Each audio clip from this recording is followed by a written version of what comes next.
Hey guys, New Old Gaming X here, and Black Ops 2 has graced the cover of OXM Official Xbox magazine this month, and they've been releasing a lot of details, a lot more screenshots, just reiterating a few things, but they did give out a bunch of like huge details that kind of surprised me. But I'll go over the major ones right now. They reconfirmed zombies. We all knew that. That's not even a question.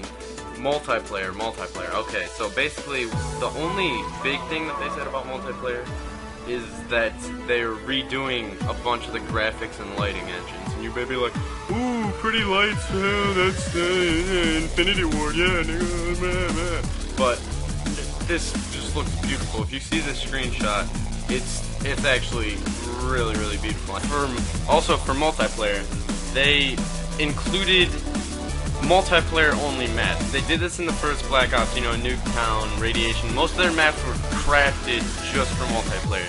If you notice in MW3 or Halo Reach, they take maps from campaign, they edit, they don't edit the contents, they just put boundaries on them, and then they put them in multiplayer. Now, what's even worse is they put them in Spec Ops mode 2, or Firefight. Now, this is something that they're doing with Halo 4, they're making multiplayer only maps like in Halo 3, but this isn't about Halo, this is about Call of Duty. So yeah, Treyarch is again returning with multiplayer only maps, so it won't get old as fast as it does with some other games.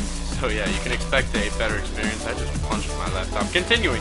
And so yeah, just expect a more polished experience for multiplayer. They did announce a new mode, it's called Strike Force Ops, kind of like Spec Ops, but it's not like MW3, just like pretty much putting the missions in a different mode and calling it a different mode. These are like new missions where you can like play as the enemy and just there's just so much more opportunity. They did give an example of a mission and it sounds awesome. Like you could be your team first person and you're running around, like I think they said this one's in like Singapore or something. You're running around with your team, you control your team, like you actually get to command your team. And they're not just stupid AIs that follow you around. Delta Squad.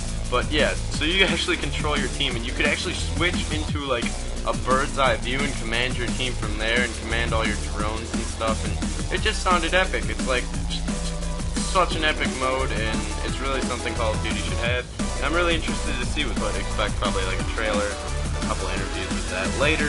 They just announced that, and the biggest thing that they announced is the campaign, and that's really what this article is about. And they just announced all this. They did a kind of like a walkthrough of one of the missions, and it sounds so badass. But there's a huge thing that has never been done in Call of Duty before, and that is choose your own shit. Just do what you want. Like, here's an example. The one that they explained in here says that you have a choice to either rappel down or cover your team with a sniper from above. And basically they're just saying this is just an example. You're gonna be able to make decisions where main characters live or die and stuff like that. Just like you're gonna be making so many decisions instead of it being all on rails like previous Call of Duties, and there are gonna be multiple endings. So they're just increasing the replayability and customization of your own story as you move the main character David Mason through, and yeah, they just explained some of the peoples, how you're protecting the president in one of the missions, and there is going to be a lot of gameplay back in the first Black Ops era, 1980s. There's going to be a lot of that gameplay, Woods and Mason. They're going to explain how Woods survived. They're going to explain Mason's son. They're just going to explain a bunch of stuff, and it's going to be kind of back and forth between the 2025 and 1980s. They did really put a lot of emphasis on like drone warfare and how just like how important you can just call in drones whenever you want. I mean, you could always call in support on certain missions, but that's going to be a big support part of it. And yeah, that's pretty much it. So if you do get OXM, it should be getting to you soon, and it's just a great article to read. It's like 6 pages. And yeah, there's an interview.